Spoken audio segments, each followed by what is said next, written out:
Which of these unique and popular shapes are you, yes you, which are you going to go for?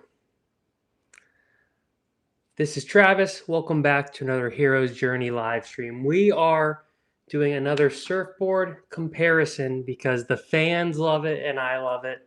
And I think it's great for the surfboard community, and the YouTube algorithms loved it too.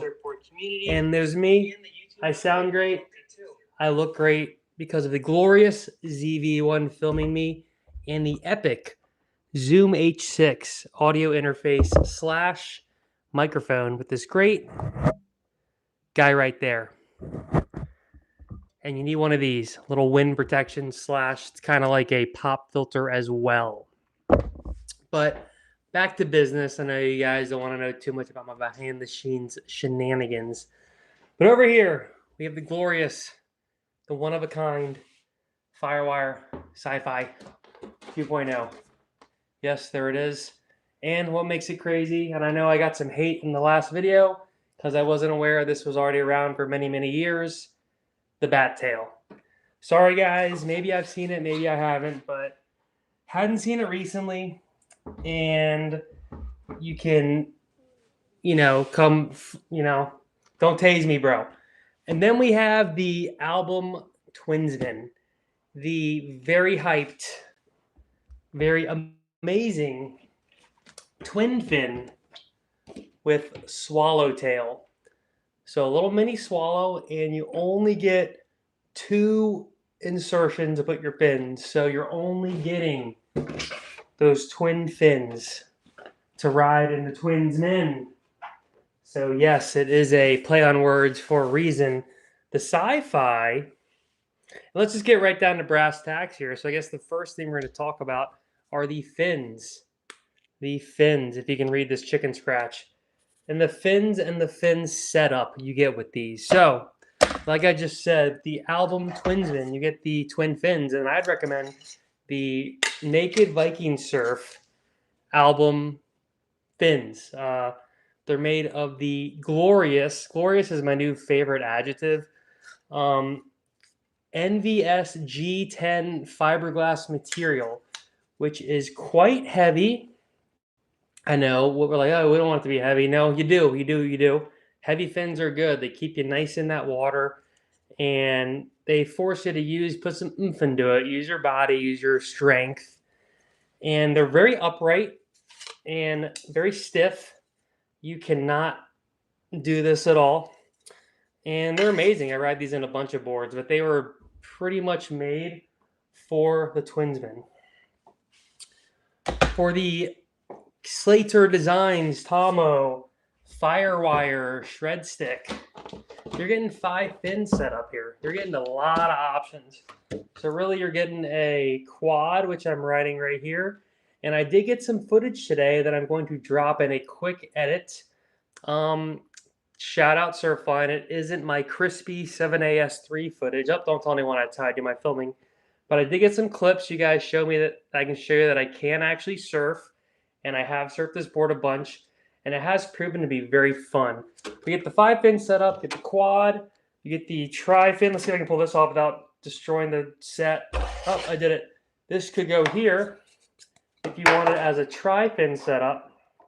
Someone was suggesting that I put a little nub right here, and it's a 5 fin. Now, as a person who usually feel like I'm overfinned, seems like a lot, but if some people like the extra hold, and if you're more of a back foot surfer, you don't mind pushing this around.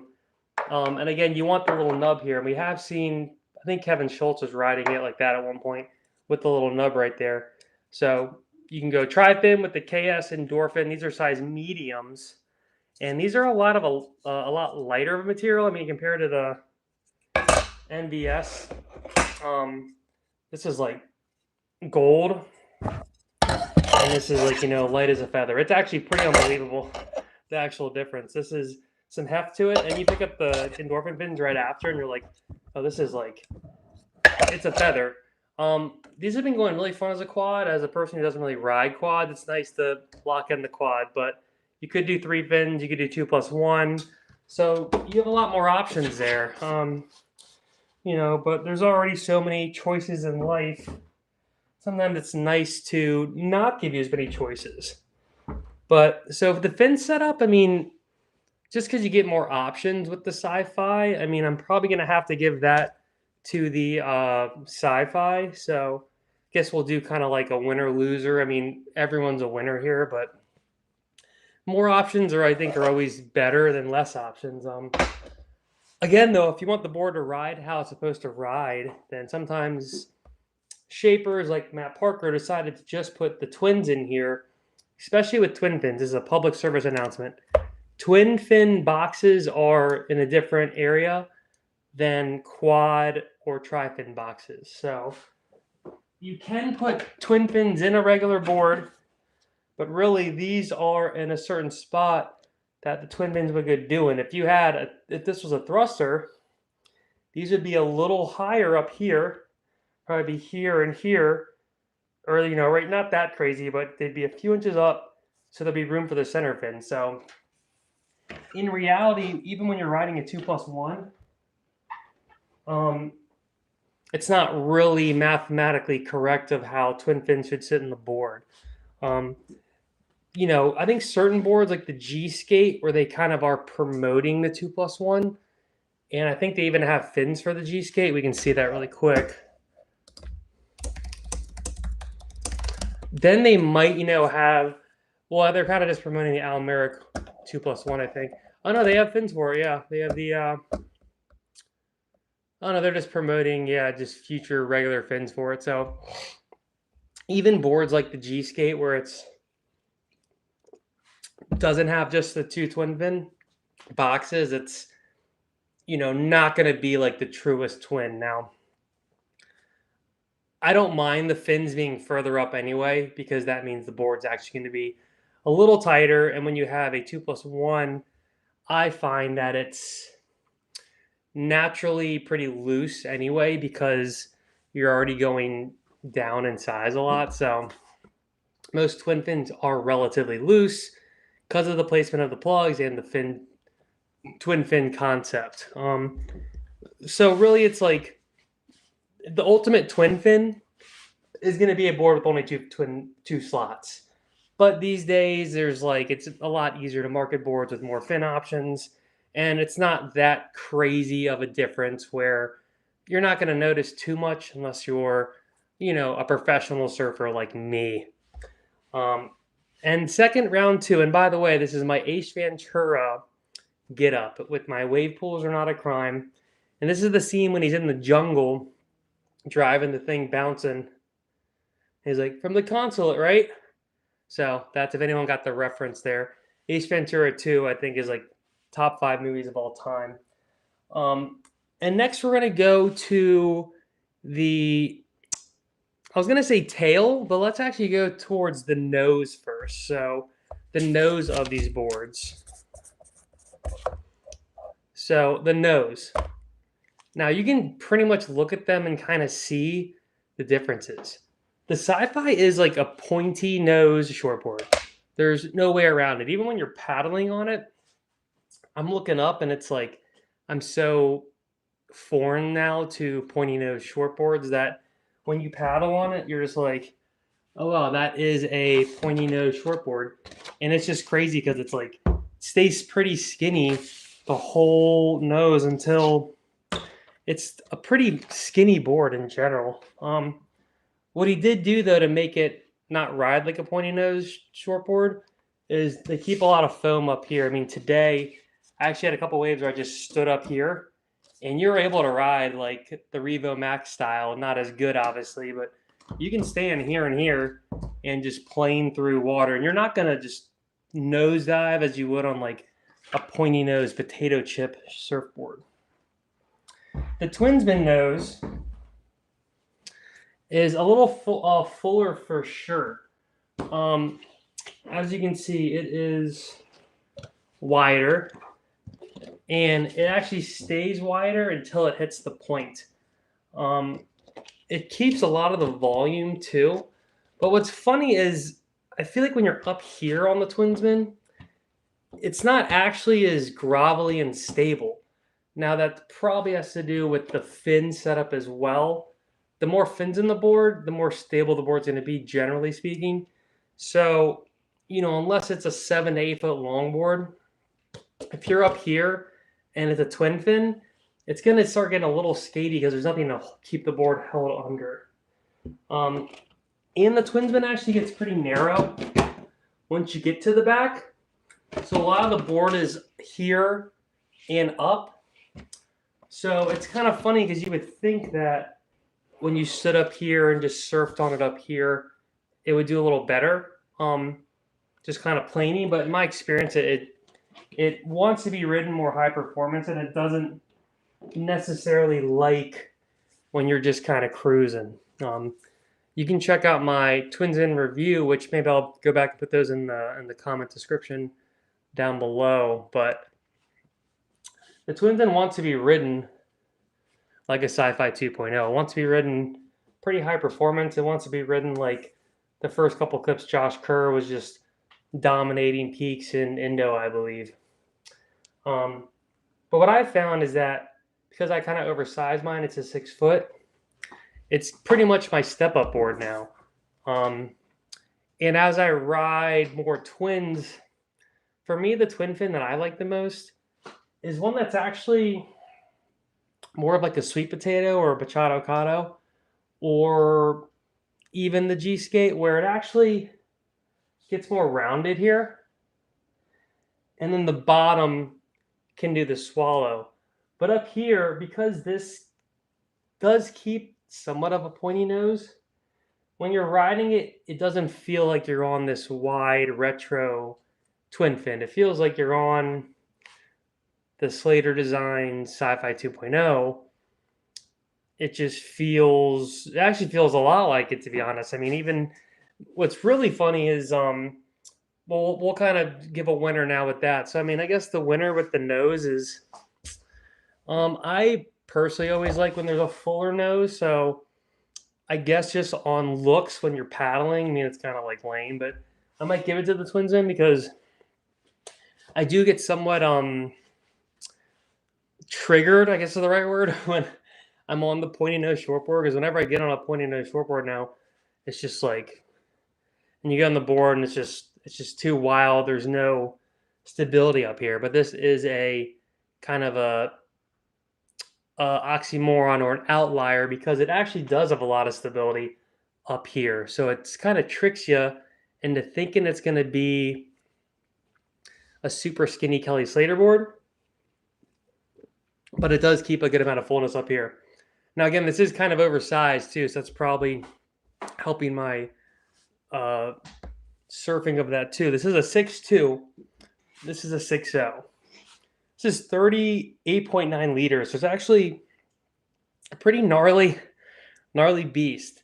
But even when the Revo Max, the one I was riding, 6.3, 35 liters, it's like, once you get to like the 35 to 39 realm, to me, it doesn't seem like you're losing too much performance going up a couple liters there. It's a lot less of a difference than like 30 liters to 35 liters, where it's like you're either kind of sinking more or you're actually floating on top of the water more. So TWINSMAN's going to get that one for the nose, even though it's pretty much a tie. TWINSMAN, so it's 1-1. And while we're on the subject of kind of the nose and how it makes it ride and the bigness of the boards, we'll talk about the material of the board. So this TWINSMAN is in the old classic PU, which is great. It's trusted, tried and true. I really like the stringer on this. It's like kind of this is just a painted on stringer.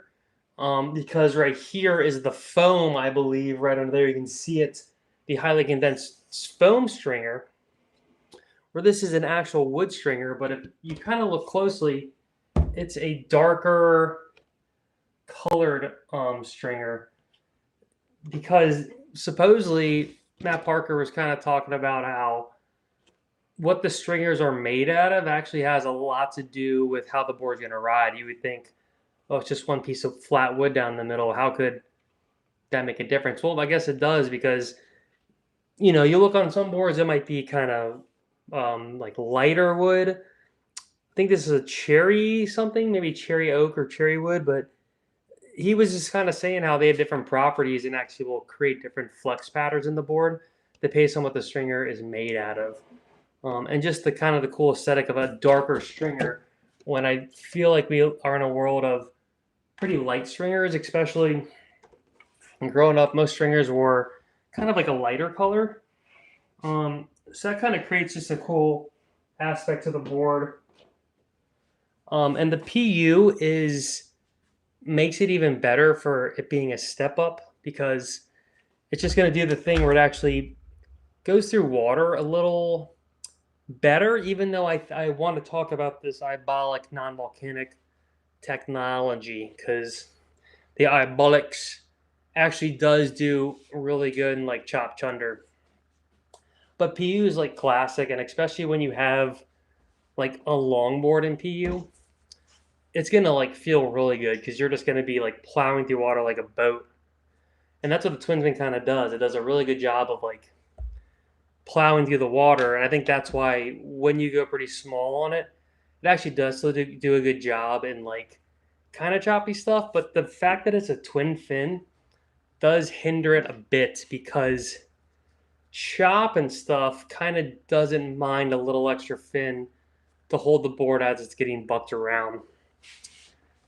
The SCI-FI 2.0 is it's epoxy.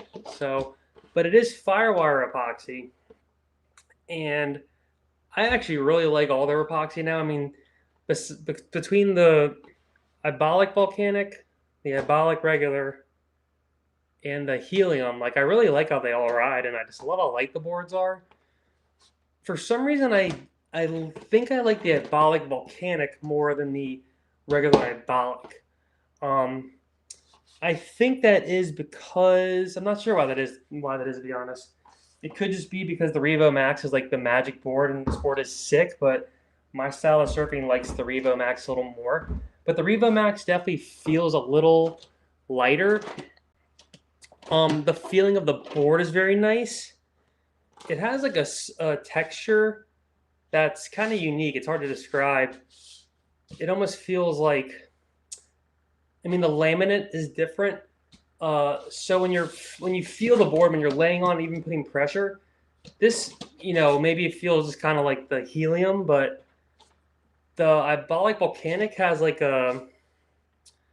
just a density that's kind of strange, and it's really nice though. Once you like feel it a little bit and you get stoked on it, you're like, it's just a really nice feeling material, and it's basically this with an extra layer of FireWire's version of carbon fiber, which is the basalt kind of black-ish wrap that they're calling volcanic.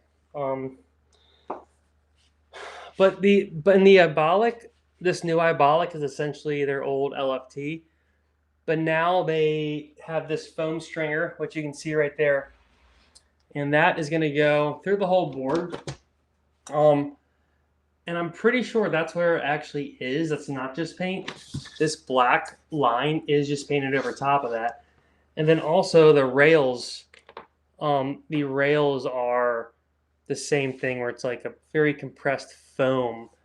And I'm not sure if this is the actual foam. It kind of looks like it because there is a little bit of indentation on the right here that you can kind of see where it's almost like this thing is material that they put on the board and then just kind of glued to the epoxy, the other epoxy, the white epoxy.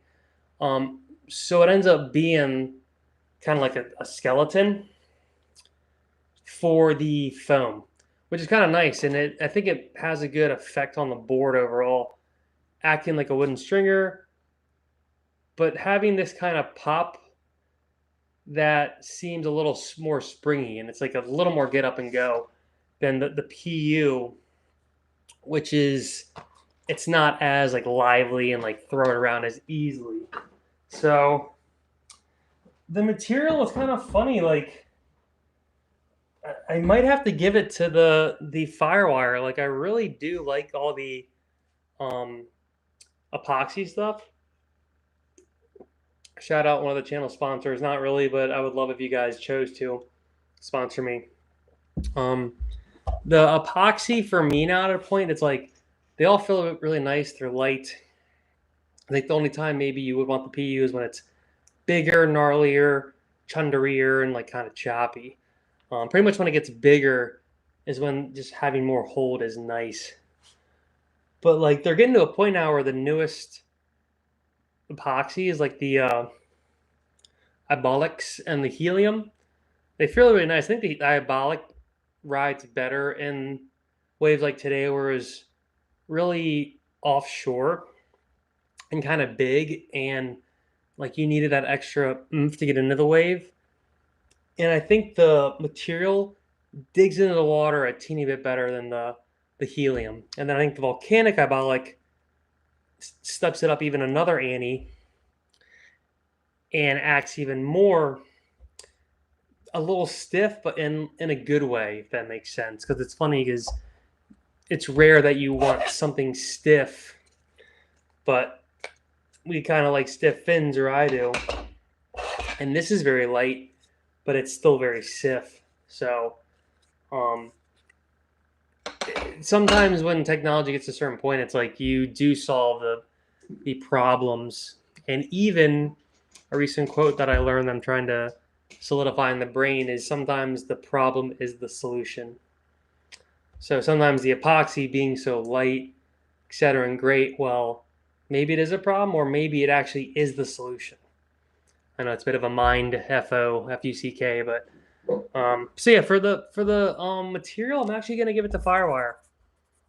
So chicken scratch FireWire, you get another win, because I'm becoming a epoxy addict after not really liking epoxy at all my whole surf career. Okay, so next we're going to go to tails. This is a big one, tails, like the guy from Sonic the Hedgehog. So we'll get the cat of the bat bag here, the bat tail. I still think the weirdest thing ever, but the internet informed me it's been around a while, and I knew that. I was just pretending I didn't. But let's see if I can do this blowing up the studio. But the tail, again, well, internet, actually I was right, because the tail still is crazy, because it's not just the bat tail, it's in combination with this right here, the Quad V concave. So, and with the fins also, it's like you're getting just it's a whole new world right here. I think this is still unlike anything else. I mean, maybe you did have this tail back in the day, but you didn't have the tail mixed with Tomo's Quad V thing. So it really feels like a very unique ride. So it's kind of like a big plus, just because it's so unique and cool and different, that I think there's just some magic there. Now, the TWINSMAN is another classic, the Swallow. It is kind of a smaller swallow, so it's almost like a baby swallow, and the swallow does kind of do this thing where it's more of a curved, so it's more curved in there. You can see that, and then it stays pretty thick, and it does get a little pointy at the very end, but it's a pretty, like, compared to the Machado Cotto swallows, like, he keeps a lot of thickness right here, and then it still stays pretty thick even at the very end. I think what that does, it actually makes it better in bigger waves and hold a little better, which ends up maybe biting the butt a little bit, because it doesn't want to skim around and grovel as much as when the tails do get thin here, like on the mashup, seaside, etc. So the tail is, even though it is a popular shape, that tail, it still ends up being kind of unique, because he almost uses some of the 80s thickness options. And then even this part right here, like the slight hip in, which even the Tomo board does have. He almost has the double. It goes once then again, and then it starts doing the craziness. This keeps it classic, but really I think what this does is just gives it a little more release, an extra little layer of kind of like release for this to act as its own entity, and same on this side. Because now I think this board got really popular, and then the last 2 to 2 years, you see more and more shapes that have this tail in this exact shape, kind of. I mean, I know Matt Parker didn't invent this fish, but he did borrow a lot from stuff that was already around and kind of created a board that was familiar, but also very unique and original in a time where this shape actually wasn't the most popular. Like there was a similar shape to this, but a lot of times this was more hidden. It was more rounded here. Wasn't so sharply indented. And then a lot of times it got thinner here. And the nose usually would be a little more rounded, hence like a pod mod, G-skate. That kind of fish, or the kind of fish where it's a humongous swallow, like the go fish and the two fish. So this kind of like combines all those and then takes some of the performance shortboard aspect into it. So the tail, I'm gonna have to.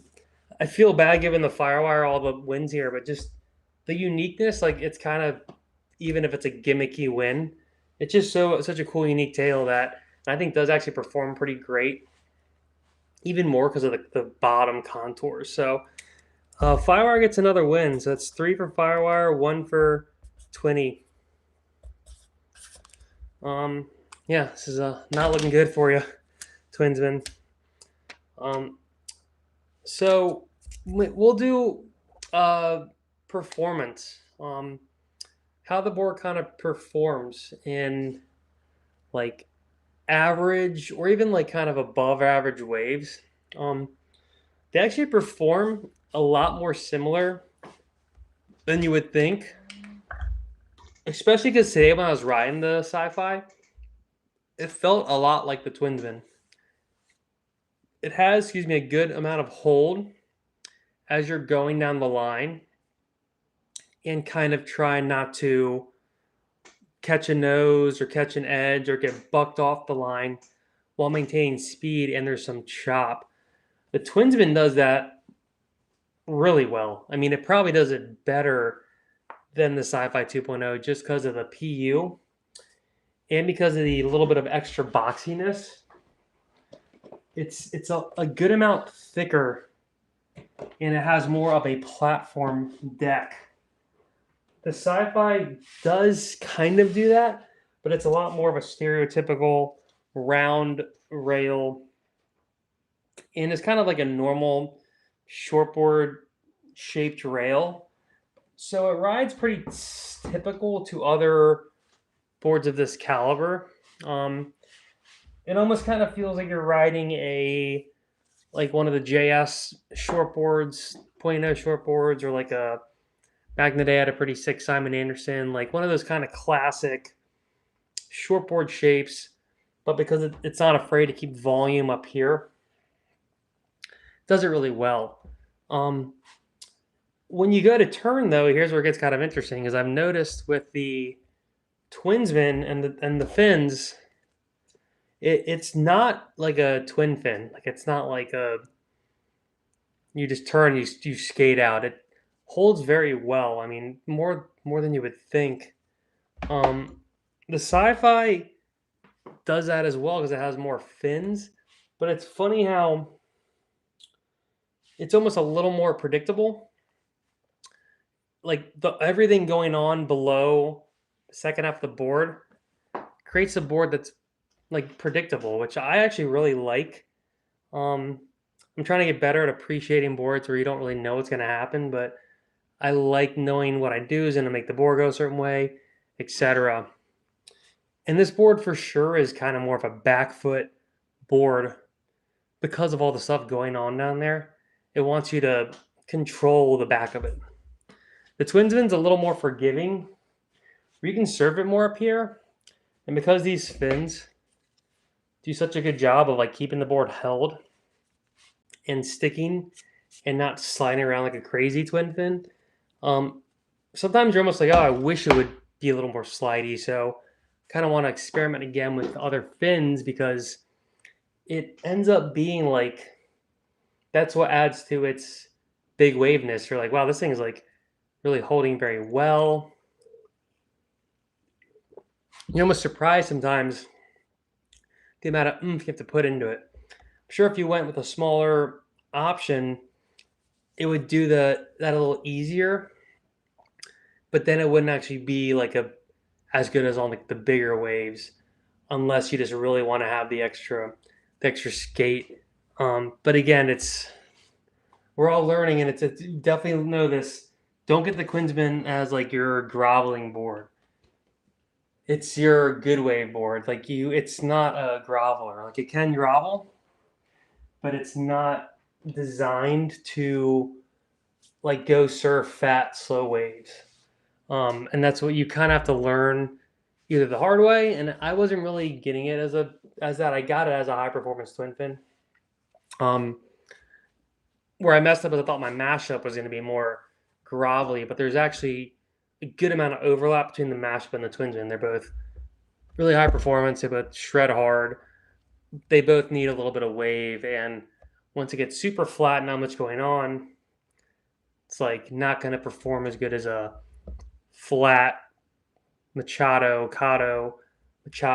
board. Even though the mashup is part of Machado, the Dan Madness makes it want to be more of a short board.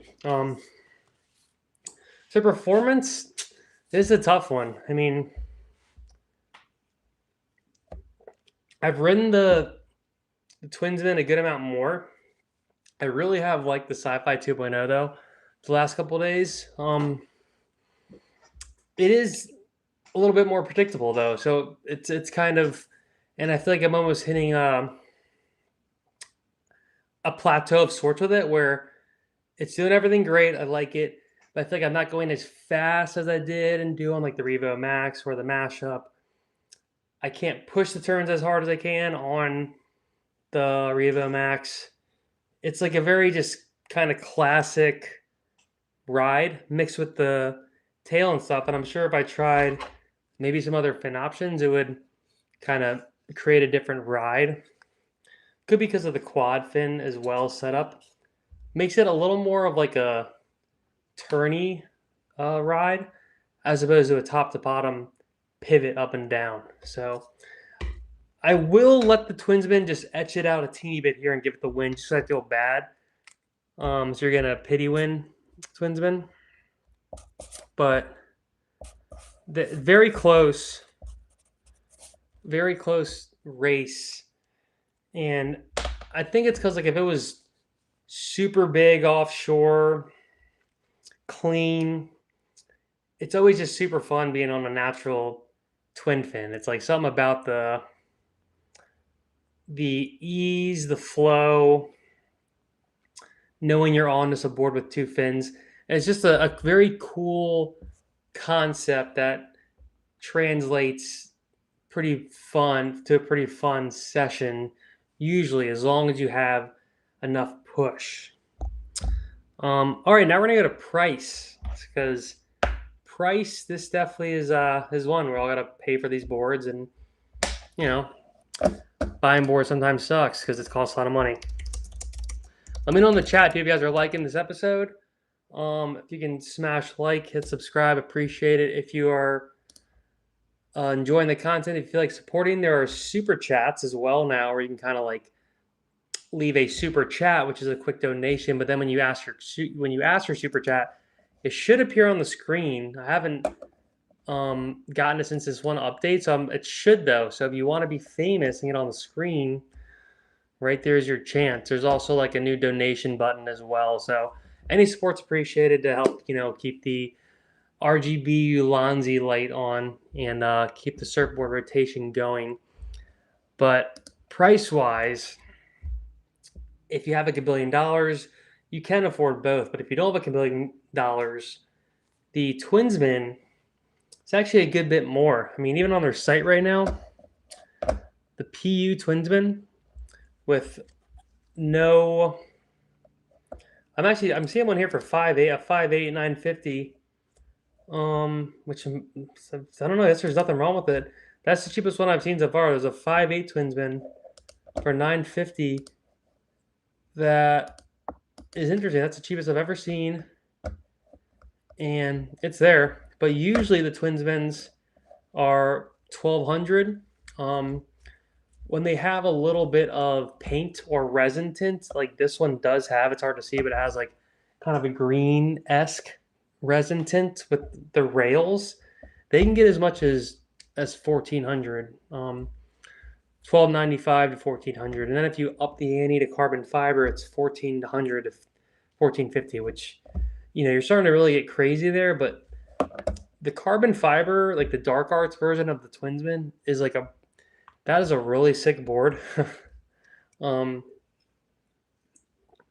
I almost reckon that the TWINSMAN would really excel in that material because it would give it that little extra pop and propel you, where I think it lacks a little bit because it's kind of this thick, chunky boy, thick with two C's, even though it's a high performance twin. If you size it down a little more properly, probably we'll get a little more of that whipping around craziness. But the dark arts versions, when have felt the TWINSMAN in dark arts, they're extremely light and they feel really good. The SCI-FI 2.0, right now on the site, it's $875. So kind of a classic price with the, oh, it's actually the ground version. Let's see. Because I didn't think there was a I-Bolic version of the SCI-FI. Oh, there is. Okay. No, it's the ground version. I'm trying to find it right now. I had it up, but it was the, that's what she said. Oh, I didn't say that. They only seem to have the I-Bolic version in the adult ones, but there was an I-Bolic volcanic, but it's only the ground one, so that's interesting. Oh, there it is. Oh no, ground, yeah. Oh wait, there it is. Okay, so there is I-Bolic with volcanic in this as well, which ups the price a little bit. The really FIREWIRE's I-Bolic is their version of dark arts carbon fiber. It's different than carbon fiber. It's in theory more sustainable. I think the only bad part about carbon fiber, besides the wax melt, is I think carbon fiber is a little naughty for the environment.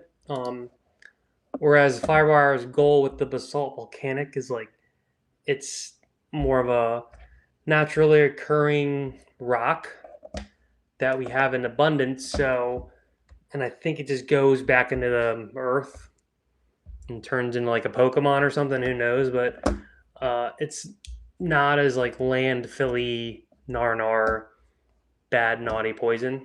Don't quote me on any of that. This is I'm just talking. I'm just saying buzzwords, but it's usually like 50 more, or yeah, it's pretty much 100. I mean, it's like $90 more for the volcanic over top. So it's $875 or $985. So pretty much $100 more. So you're getting near 1,000 all bells and whistles, and then near 1,500 all bells and whistles. The cheapest you're getting 900 versus 1,100, 1,200. So the price winner there and lowers better is going to be FIREWIRE. It's kind of known that album boards are pricey and expensive.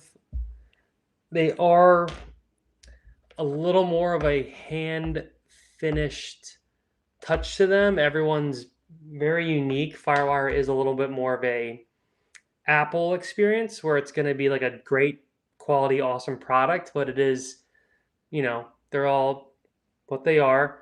Whereas these album boards seem to be like there's the one like it, and then there's not really. This is the only one that is like this. There's no other one that is going to be this color and this size of TWINSMAN. And he seems to be pretty good, or they do, about not like remaking the same color a bunch. I'll see the same color, but it'll seem to me like he made them in a similar time frame on different models and different boards.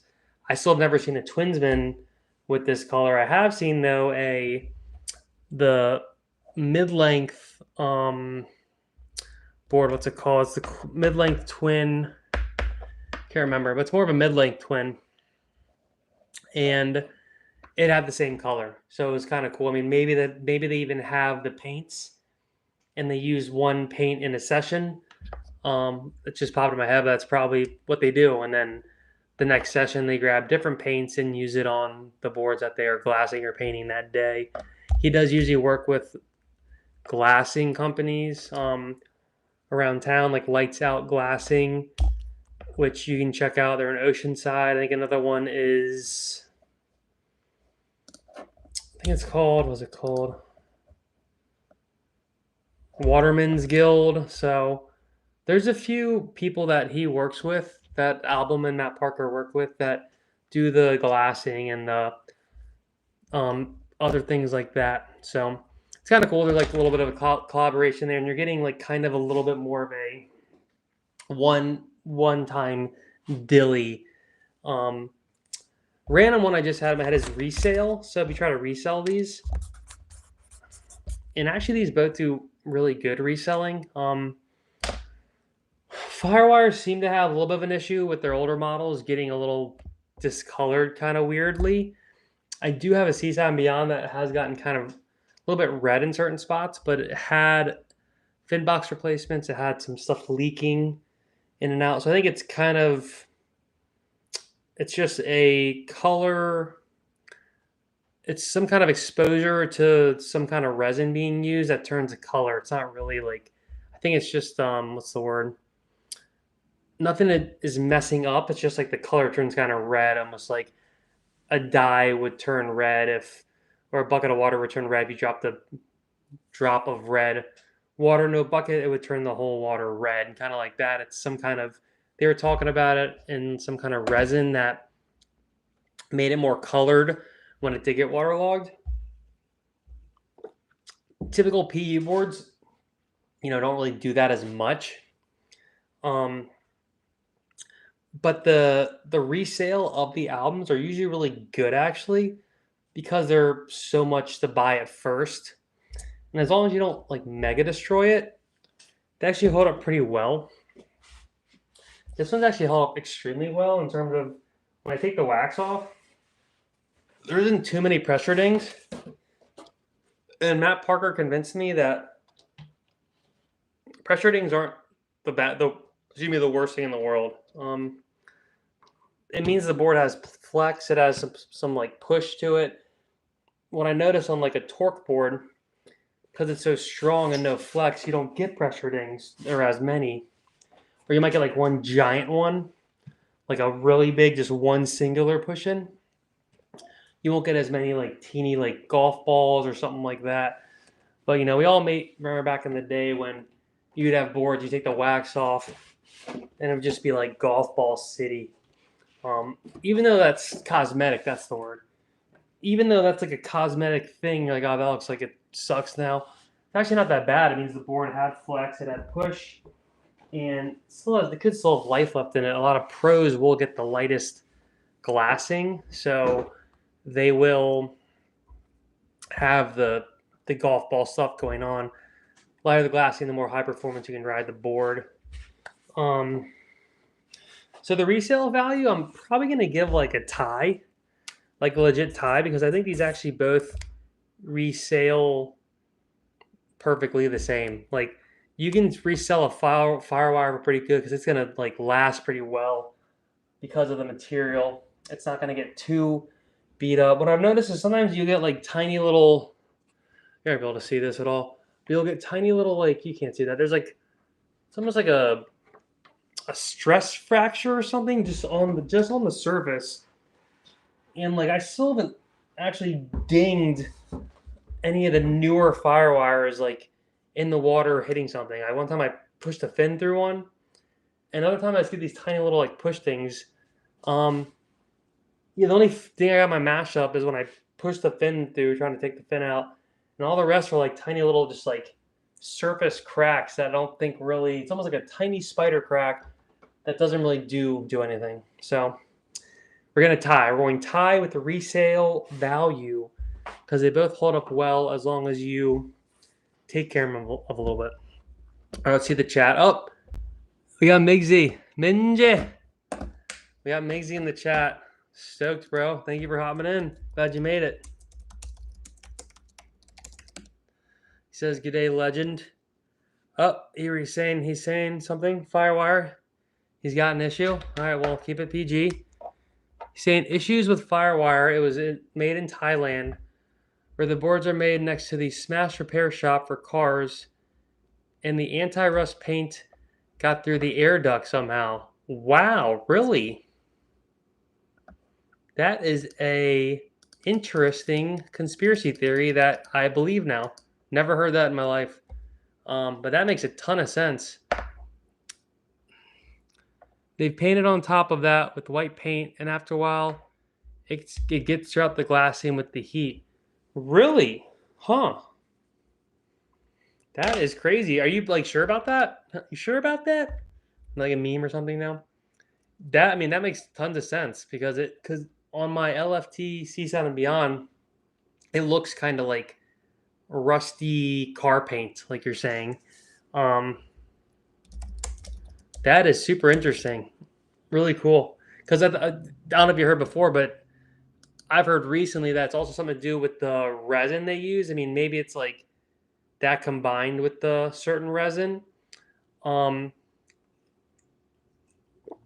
as you know, like most stuff that does work the best, maybe it like sucks for the environment the most. So as you try to get more recyclable or consumable-y or something, you have to compromise, and that's the hard part. It's like kind of why the Patagonia wetsuits, which in theory are awesome, kind of don't perform the best because it's like they haven't perfected their rubber technology to like stretch and work as well, and at least for me, as like the super naughty petroleum-based wetsuits.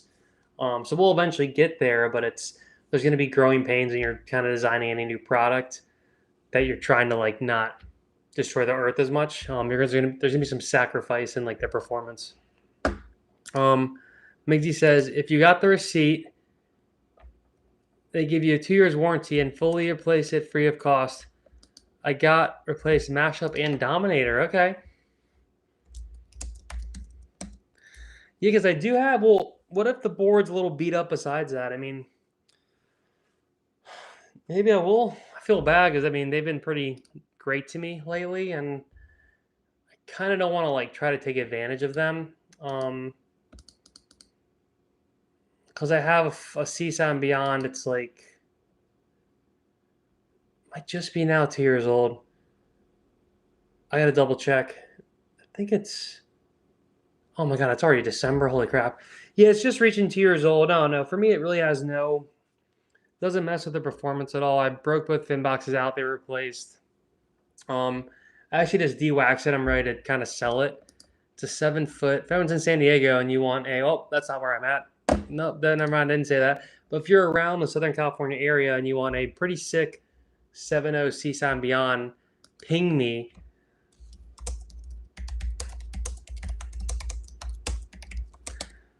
And gotta get rid of it because I've told you all the issue. My body's a certain size and my feet keep hitting that swallowtail. Every time I ride it, I get like these weird calf cramps, and it's just not worth it anymore. And I'd rather put it towards one of these, the new quiver I need. And I gotta shout out Mike Raven. If you haven't seen his channel, he now has the sickest surfboard quiver ever. He has, I'll put it here. He has a Revo Max. He has the Machado Cotto. And then he also has a Seaside. So it's legit the sickest quiver you could ever have. So Mike Raven, you win the game of surf life. I'm super jealous because I look at my quiver and I'm like, oh, it sucks. I have my mashup, which I needed the bigger one. I have the Seaside, which hurts me. The TWINSMAN, like, it's not as shreddy. So I need Mike Raven's quiver, and it's first world problems. But Migsy, which one would you go with here? Would you go with the SCI-FI 2.0 or the TWINSMAN 1.0? Because Migsy said he had the the 1.0 Sci-Fi, which is pretty cool, because that board came out in like a decade ago. That's like pod mod, or pod mod came out like 20 years ago. That's like pod mod territory.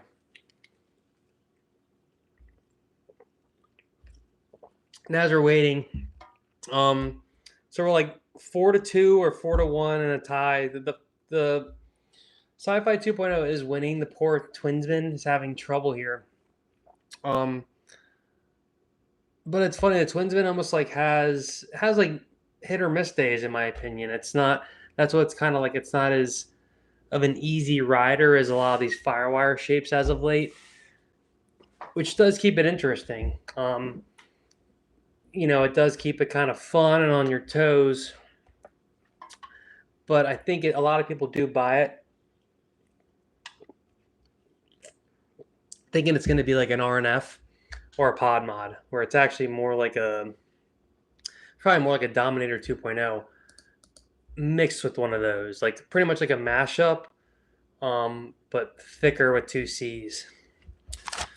So next we're going to go with grovel ability. And this is going to be funny, but I'd probably actually give grovability to the Sci-Fi, because for some reason, I think it's because of the epoxy, but it's also because it actually like does keep a lot of thickness right here. You can stand up here and like ride a nothing burger. I was trying to experiment today, and you really can just like pretty much just grovel, like not groveling in terms of like it's a like tiny wave and like you're doing like cutbacks and stuff like that, because neither of these are actually the best for that. But just keeping speed and doing like up hits and just continuing to ride with speed, it does really well, way more than you would think, especially because when you're riding it, you're like, I'm on a pointy nose shortboard, and somehow I'm like, I was even standing like this sometimes and like kind of just like playing around. Felt great. It wasn't even an issue. If the wave keeps going, the board will keep going. It doesn't want to nosedive that much. The TWINSMAN will do that as well, but it doesn't do it as good, to be honest. For some reason, it's not as, it like wants speed, and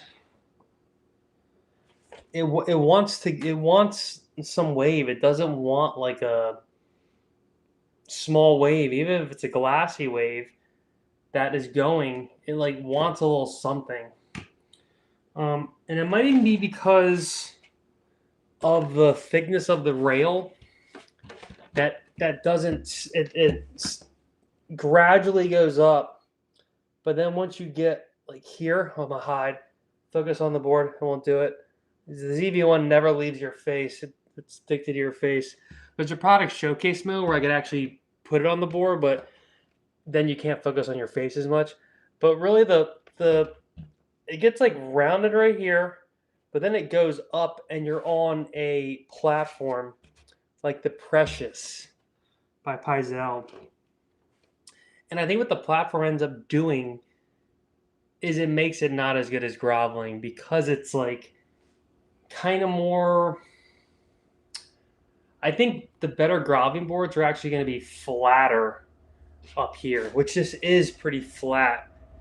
It only has like the soft rails, then it comes up and it stays very flat, whereas this has the more extended up and then it goes like that. That board is more like this.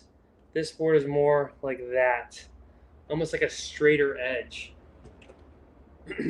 which makes it seem a little more corky, which is funny, as this was the board that should seem more corky, being the epoxy.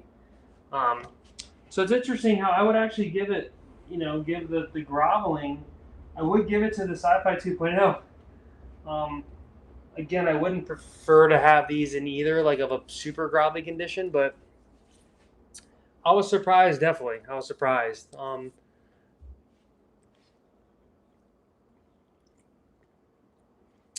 But yeah, but Maisie, what do you reckon? Do you go your SCI-FI 2 1.0?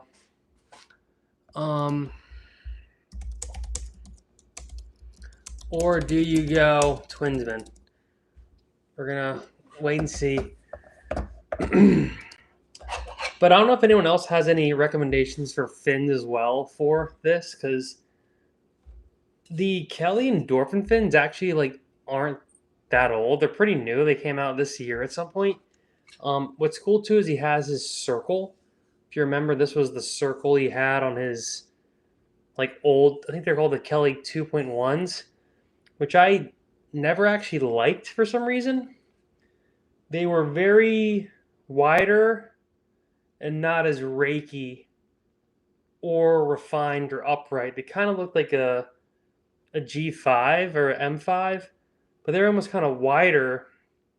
And for some reason, for me, they never felt that great. I don't know why. But these are like awesome because to me, these are similar to shout out Naked Viking Surf, like their AM comps. The shape, these are almost kind of like the Almeric typical shaped fins. They are, they got a bit of rake, nice and upright. Like the classic, I think the classic fin shape that we all love. So these, I think, have really come into their own in terms of being like now a staple. Because he has these, and then he has his 2+2, which are pretty much these, and then have them right there. Uh, and then like a small trailer. I'll grab really quick, but the material is actually a little different.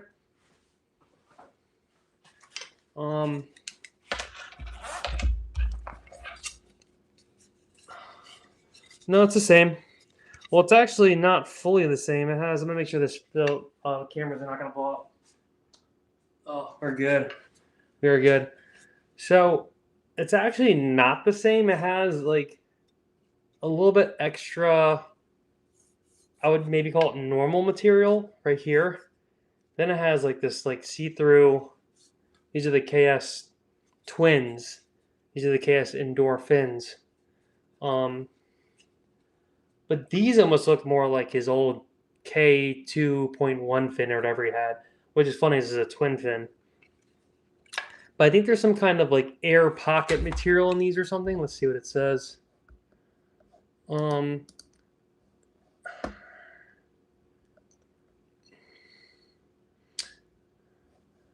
Specifications.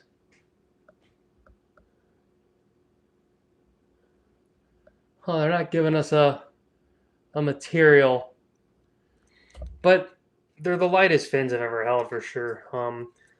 They kind of have like the carbon fiber look. If I had my face in it, it doesn't. Yeah, so it kind of has like the carbon fiber look to it, but I don't think it's carbon fiber. It's extremely light. There could be a little bit in there, and then it does have a teeny bit of different material right here, and it's like a little different colored, which kind of is what the twin fin does. Just extends out further. But so these both are like pretty new, and what's cool is that I really think it does say carbon right here, so it's carbon. It's carbon with an ultra lightweight non-carbon veil to optimize the flex patterns. Okay, and it's recycled PET core, and it contains a minimum of 90% air and has zero water absorption. So somehow there's 90% air in here.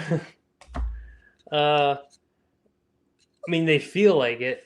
So yeah, it makes it seem like it's almost kind of hollow, the inside of this, and then it's carbon, which now that you look at the material again, you're like, oh yeah, it looks like my tripod, my carbon fiber tripod, or it looks like the material, the carbon wrap over top of a board that's carbon fiber. So that's pretty cool because I think carbon fiber makes for a great fin because it's like it's gonna last, it's gonna be light, it's gonna be sturdy. It has like really cool properties. In tripods, carbon fiber is pretty amazing because it actually doesn't change under temperature. So like when you have an aluminum tripod and it's cold, it'll be cold. When it's hot, it'll be kind of like warmer. Carbon fiber actually like maintains the same temperature no matter how cold it gets. And then the like rigidity of carbon fiber and aluminum tripods, carbon fiber will kind of hold because it's so heavy, but the carbon fiber compared to aluminum will kind of like somehow have less vibration and reverberation, it's called. So it'll kind of like not shake as much somehow, even though it's lighter. So once you get in, like, it's kind of nerding out on camera gear, but once you realize how much thicker carbon fiber tripods are than aluminum fiber, you see the whole reason why like the guy in the submarine used carbon fiber for the sub, because well, like that's crazy. You're using that material for that. Well, like carbon fiber could be one of the sickest materials like we know of right now. That's malleable, and you can make stuff like a fin, a ship, a tripod. Like that's a crazy amount of uses that usually it's only like concrete, aluminum, like plastic. It's becoming a new like essential material. All right. Oh, Migsy, he says your reviews are sick.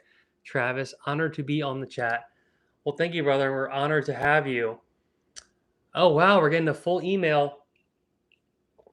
Mickey says he's gonna send me an email with this full quiver, so he'll be stoked with the models, but not with the sizes I ride them.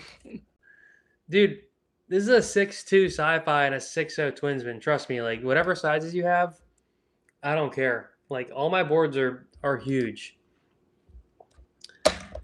I was gonna say a pretty rated R comment. I couldn't say it though. Maybe once I start like my Patreon or something, we can get super naughty, but bigger's better. Bigger's better. I'm gonna type it, I guess. Well, I'll do like a slang. There you go. So the YouTube police won't get me. Well, dude, no shame, but like, Migsy, what do you reckon? Are you gonna go TWINSMAN in your size or SCI-FI 2.0 in your size? I know you're a little older too, so it's like there's no shame in, unless you're saying like you're riding tiny boards, which is fine too. You're just gonna catch less waves, more waves for me.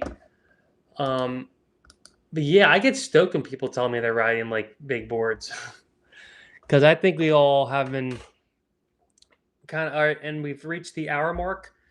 You can please smash like, hit subscribe, all the YouTube nonsense you don't want to hear, but it really does kind of help keep the lights on. This is the housekeeping. I'm housekeeping, as the YouTubers say. But I think we've all been tricked into riding boards with too small volume. We're at a point now where we're all obsessed with it. And what's funny is that we've all been, I think, obsessing about, there's a weird like ego thing with, oh, I don't want to ride too much volume. Like I don't really get it, because read the tread, brother. Read the tread. Oh no, does that mean that we're being naughty? Did someone leave a comment? Because YouTube said, welcome to live chat. Guard your privacy and abide by our community guidelines. Huh. Oh wait, or did you send me an email? Let's see. Did you send me an email? Let's see. Oh, I can't see. Oh, I got a comment from someone who ran into me in Encinitas. There you go. I'm famous. I'm famous now. I've answered there 100.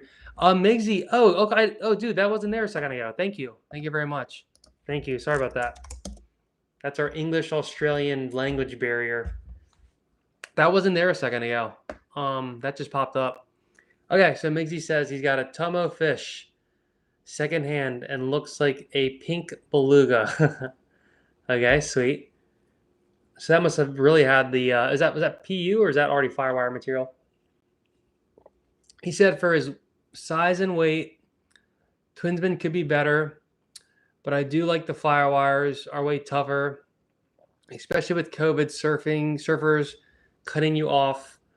You need a tougher board just in case. Yes, those dang COVID surfers. I agree. Um, no, I appreciate it. Yes, appreciate it. That didn't pop up a second ago. Oh, I'm getting shadow banned. Probably what's happening. YouTube will hide comments and shadow ban you when you are being too naughty. But yeah, I do see them now, and that's sick, man. I mean, I feel like the Revo Max puts the TWINSMAN out of business because the Revo Max is like it's almost what like TWINSMAN is like kind of trying to be in terms of like how you're gonna ride it. You just get the added benefit of the I-Bolic's volcanic. You get the round nose, you get the twin fin. Um, you get kind of like that flat. It's kind of a flatter tail. It's the weird quad concave going on. So it ends up being like I think a more versatile board because it can grovel better. And then I think it actually can surf the biggest of big waves better because it's naturally longer and it has actually less leaders and it's longer. So it's funny a board that has 2 to 3 less leaders and is 3 inches longer. To me, grovels better because makes you remember back in the day we actually length of the board was like the main thing back in the day, and like actually thickness probably just because that you deducted from those two things and width, but like in the end it was like when someone asks you what board do you have, oh I have a 6.0. I mean, we still say that, but like a lot of times now we'll actually be like, oh, a 6.0 34 liters. We'll kind of sneak the liters in there too.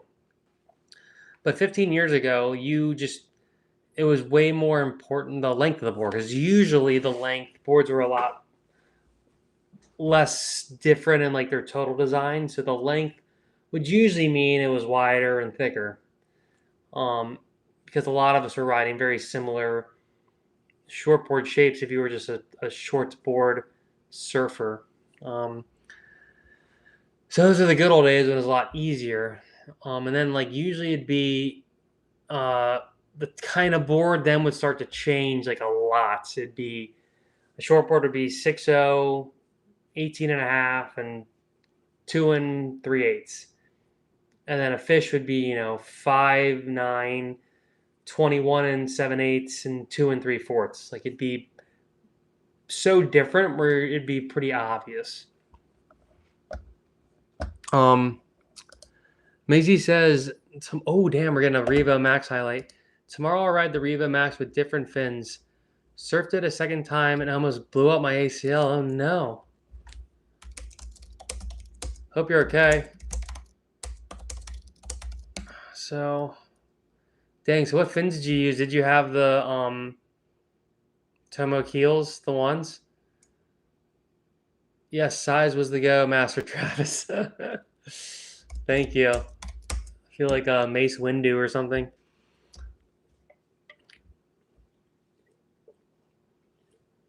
So, were you riding?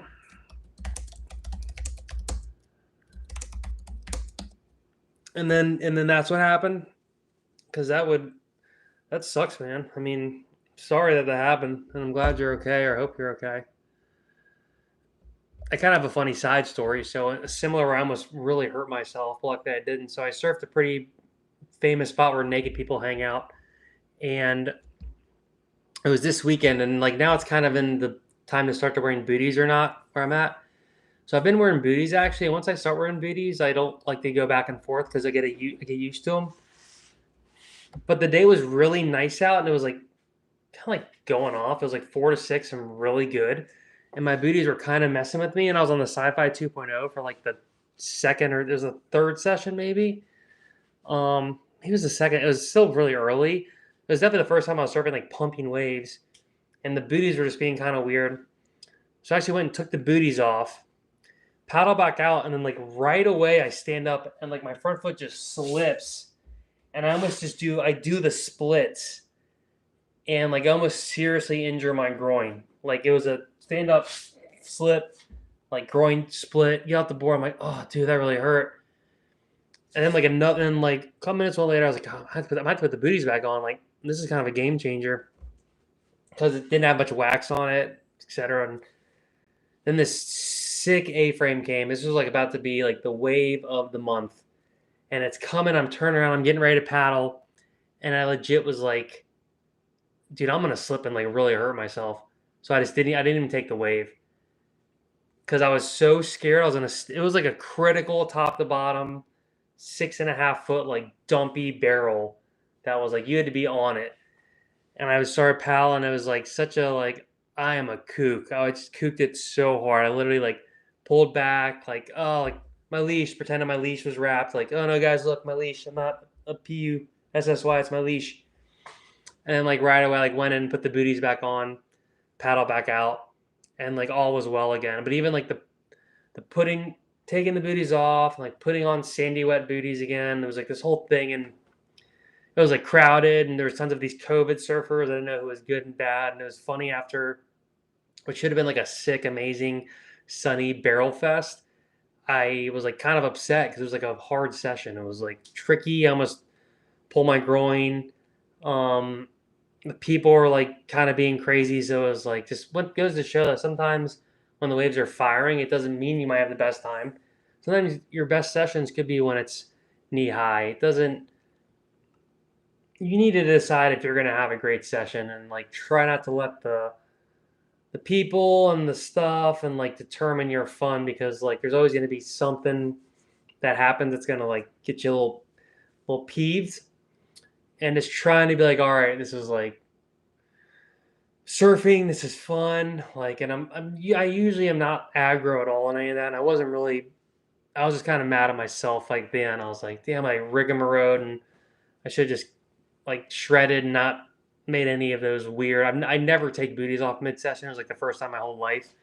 Again, I don't know why I was doing it, but yeah. So Migsy, you're riding the large Tomo fins when you almost killed yourself. Jeez, I probably can't even say that. When you almost hurt yourself. He said, so mad when I got out of the water, almost took it to my ding guy to put extra future box. Oh no. That tie almost blew up my knee, but it was a solid 3.5 foot. Jeez, dude. It's interesting. So it sounds like you must be like a super heavy back foot surfer. And yeah, that's a bummer. Because for me, the Revo Max doesn't feel loose. It feels like perfect, but I am more of a front-footed surfer for sure. You might be used to like putting your back foot super far back. Your back foot might be really far back. Your stance might be far back. I think you have one of the bigger ones, which means that your whole body, you have a humongously long board, and your body's way back here. Oh god, they're gonna think it. That's gonna like push the board around way more than if you have a smaller board and your feet are actually closer to the front. I noticed that when I'm riding my 8-foot fun board that I ride as like a twin fin. It's pretty much my long board, but my foot is so far back that it ends up being really loose and really high performance for a 8-foot long board. But I really like that about it. But the fins that I ride that excel are these super large, heavy NVS album twin fins. They make the board into like the sickest thing ever. So Migsy, I would say yeah, try the oh my chat's being weird. Give you some hundreds and give you some smiles. So what fins do you say you're gonna try? You're gonna try the you said you're gonna try another fin. It looked like your chat went away again. Oh, you just said with different fins. Yeah, I would say just put in the largest twin fins you could find. Try to get more upright. I mean, if you have any of the NVS twins, I would try any of those. I think it's the material. The Revo Max the fins, they're like kind of a composite. I mean, they're almost not as high tech as the endorphin fins. They seem like they're a classic. I'm not sure what they're made out of. Let's see.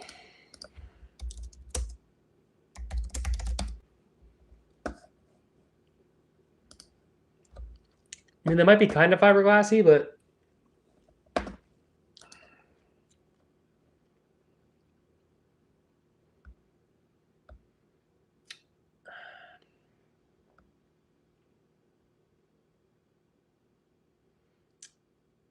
yeah, I'm not sure. They're kind of like the Revo Max fins are.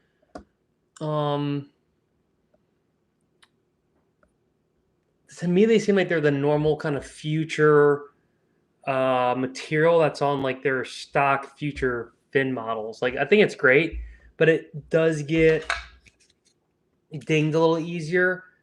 I think Rob's fins are made out of the same stuff, and like when this stuff gets dinged, it just kind of adds character. It just done for me. It doesn't mess it up at all. Like I'll do a quick side story in a second about a fin, but Maisie's saying he used to kickbox and wrestle a lot and work a security bodyguard. So you're on your back foot a lot. Ah, that meme. Just read that. Oh no, just read that to yourselves, please. Whoops. Too late. I read aloud. Sorry. If you write it down there, I can't think enough because there's too many things going on. I'll have to read it aloud. And I think that's nice. People like to, on the watch back, I need to, once I figure out how to use StreamYard, it's kind of a big pain in the butt. These chats will appear right on the screen right below here in the future, which will be nice.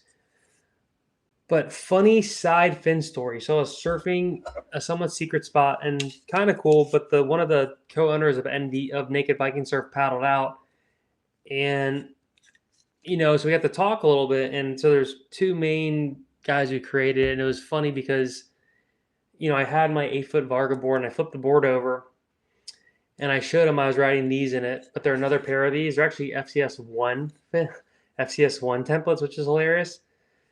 And they were super chewed up all here and all here. And I flipped it over and he was like, "Oh, what'd you do? Did you like shave them down some?" And I was like, no, actually, like that was just from rocks and reef and stuff." He was like, "Yeah, no, I'm just joking." So it's kind of a funny joke about like he could tell that like there's something unique about this material where it's like it's just longer lasting and the integrity isn't messed up that much once you ding and mess them up a little bit because like they're so stiff and there's so much weight to them where it's like it'd be kind of like getting a scratch on your car. It's not going to mess up the car that much. It's just cosmetic. Whereas like these kind of fins, even these carbon ones, seems to be like more of a one whole unit. And if you kind of like dinged off a piece, it probably would like crack a little bit. That's what carbon fiber can do actually, is crack with a hit or something. So that is one thing you gotta worry about. Oh no, Maisie said, "Dude," and he went like this, and now he's laughing. So, sorry. So I probably can delete it or something if you need to. I think you can delete your comment if you want, but sorry, it's there. The whole internet can see now. Once it's on the internet, there's no going back. Your wave is a little down the road. That's sick. That's sick. Good for you. Good for you. It's fun having a close wave nearby.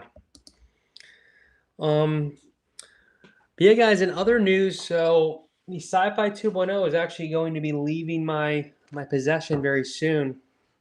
Good news is though, if all goes to plan, I'm picking up a 2-fish, which I'm very excited about because I can get back to twin fin life. And it'll probably be a 5'11" 2-fish. And I have a hopefully kind of comparison thing in the works where I'll be trying to, and before I finish the story, Miggsy's saying he needs to get in the water. Oh, sick, mate. What time is it in New South Wales? Oh, nice. It's like 9 a.m. Sick. All right, well, dude, have fun. Report back how the waves were. Hope it's good. Let's see. Checking Surfline for you.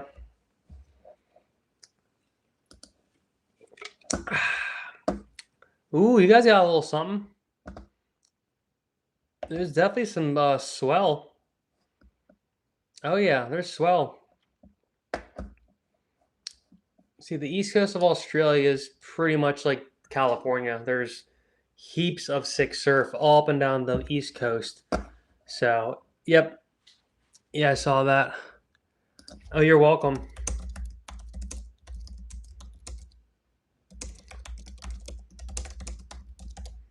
Oh, is it? Oh, maybe I was looking up. Maybe it was New South Wales, England. Oh yeah, I guess it was New South Wales, England. But yeah, but you guys have here it says Wednesday 9:05 a.m. New South Wales, Australia. Oh no, six. No, I was just wrong. It says 6:30. Okay. Oh damn, you better get out there, dude. It's getting the sun setting. Get out there. Oof. Ooh. Okay. All right. I won't say that. Let's see. All right. Oh, no spots found. Ooh, I see it. I'm doing a live check here. Ooh. Oh, that looks like my kind of spot. Oh yeah. There you go. Well, maybe I'll see you out there on the cam. I'll be watching. I'll be watching. No, I love those spots. I mean, I always prefer more hole in the wall type spots, less crowded. I just hate crowds now. I mean, I only surf crowds when I'm surfing with a friend who wants to surf a certain spot. But whenever I'm surfing solo, I'm trying to find uncrowded spot, and I'll choose a little less of a quality wave for less crowd any day of the week. Minje. How could you, Minje? All right, brother, enjoy.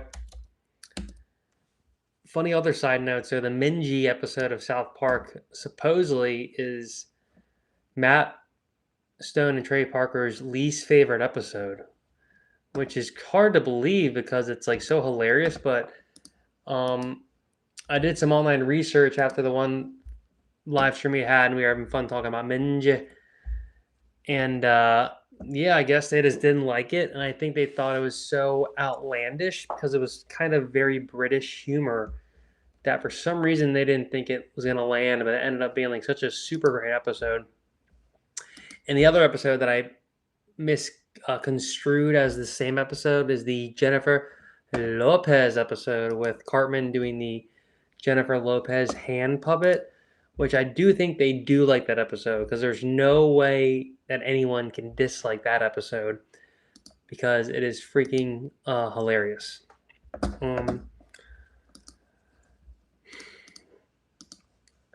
But yeah, guys, I think we're getting near there. I mean, we're at an hour and 23. I guess we might as well get to an hour and a half just to make a nice even number.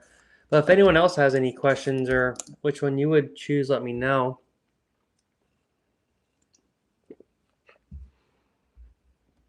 I think comparable boards to these, the TWINSMAN is like now there's a lot more boards like it.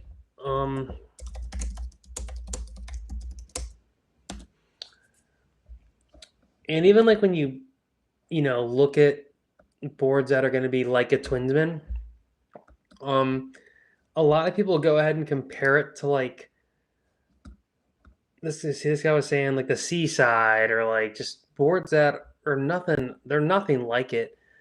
The Seaside is a lot more like it's kind of like a 1980s shortboard with 3 fins that instead of 3 fins has 2 fins on it. So it's really interesting is it actually doesn't it doesn't compete, I think, with like a lot of the twin shapes that on paper it does, but out in the wild and when you're surfing it doesn't. Well, what sets it apart is because it's like it has the step up rail. This guy said it pretty well. He said the